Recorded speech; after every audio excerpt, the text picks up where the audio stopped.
Oke, selamat datang. Di pembahasan kita kali ini, kita bakal ngupas dua cara berpikir yang sangat berbeda untuk memahami dunia, lewat kedalaman dan lewat kemendasaran. Ini adalah kerangka yang benar-benar bisa mengubah cara Anda melihat sebuah masalah dan mencari solusinya. Pernah nggak sih ngerasain gini ya?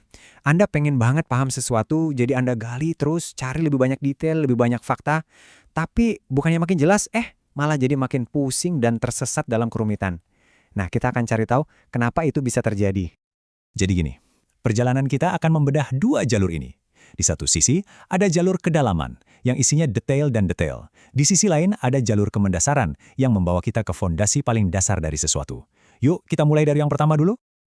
Oke, kita masuk ke jalur yang pertama ya, menjelajahi kedalaman. Ini nih pendekatan yang kayaknya paling alami buat kita. Kalau mau tahu sesuatu, ya gali aja lebih dalam. Tapi pertanyaannya, pas kita gali terus, apa sih yang benar-benar kita temuin? Biar gampang ngertinya, kita pakai analogi sederhana aja ya, yaitu bahasa. Coba bayangin Anda lagi baca satu paragraf yang rumit banget dan Anda mau coba memahaminya. Biasanya, cara kita membedahnya kan dengan mundur. Paragraf yang jelimet itu kita urai jadi kalimat-kalimat, terus kalimat kita pecah lagi jadi kata-kata. Ujung-ujungnya apa? Semua kata itu ya cuma kombinasi dari 26 huruf alfabet yang itu aja. Kita cuma bergerak dari kombinasi yang kompleks ke yang lebih simpel. Nah, ini dia nih intinya. Seperti yang tertulis di sini, kita tuh cuma ngurangin kerumitan kombinasinya, bukan entitas dasarnya. Mau kita gali sedalam apapun, ya 26 huruf itu tetap aja segitu, nggak berubah. Jadi, poin krusialnya tuh ini. Menggali lebih dalam itu cuma soal nganalisis susunannya aja. Kita nggak nemuin sebab yang baru, yang lebih fundamental. Mau paragraf, kalimat, atau kata, biang keladinya ya sama, alfabet. Oke, sekarang siap-siap. Kita bakal lompat. Kita tinggalin cara menggali lebih dalam tadi dan pindah ke cara berpikir yang benar-benar beda, mencari yang mendasar atau fundamental. Ini bukan lagi soal bongkar pasang, tapi soal nemuin bahan dasarnya. Nah, lihat deh perbandingannya di sini. Jelas banget. Kalau pakai jalur kedalaman, kita bedah rumah jadi dinding, dinding jadi batu bata. Stop sampai di situ. Entitasnya ia tetap batu bata. Tapi kalau lompatan mendasar, pertanyaannya beda. Batu bata itu terbuat dari apa? Jawabannya, partikel. Nah, di sini entitas dasarnya benar-benar berubah. Jadi, inilah esensi dari kemendasaran. Pertanyaannya bukan lagi, gimana cara nyusunnya? Tapi, ini tuh aslinya terbuat dari apa? Ini bukan sekedar mundur selangkah, tapi lompat ke level yang sama sekali baru. Terus, kenapa sih ini penting? Simple aja. Begitu kita sampai ke level fundamental, semua kerumitan dan kebingungan itu hilang. Penyebab sejatinya kan jadi jelas dan sederhana. Gak ada lagi itu area abu-abu atau salah tafsir karena konteks yang tumpang tindih.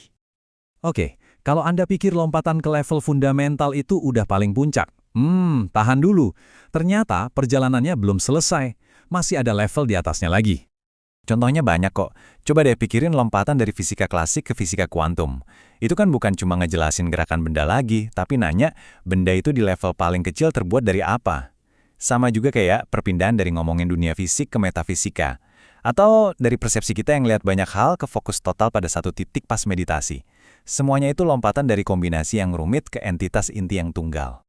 Jadi, begitu kita sampai di level fundamental itu, entah itu fisika kuantum atau metafisika, ternyata perjalanannya masih nanjak lagi, menuju sesuatu yang jauh lebih simpel dan lebih menyatu. Dan ini adalah puncak pendakiannya. Pertama, kita sampai ke singularitas. Ide bahwa semua aturan di alam semesta ini asalnya dari satu titik aja. Dari situ, kita bisa bergerak ke pemahaman non-dualitas, di mana pemisahan antara aku dan kamu, subjek dan objek itu sebenarnya cuma ilusi. Dan puncaknya, kesadaran akan adanya sebab yang tak disebabkan, sumber dari segala sumber yang ada dengan sendirinya tanpa butuh penyebab lain. Nah, sebagai penutup, yuk kita tarik ini ke kehidupan kita masing-masing. Coba pikirin deh, satu masalah yang lagi Anda hadapi sekarang. Mungkin solusinya bukan dengan nambahin detail, gali-gali terus sampai pusing. Mungkin solusinya adalah dengan melakukan lompatan fundamental untuk nemuin akar masalahnya. Jadi pertanyaannya buat Anda, di area mana dalam hidup Anda perlu berhenti menggali dan mulai melompat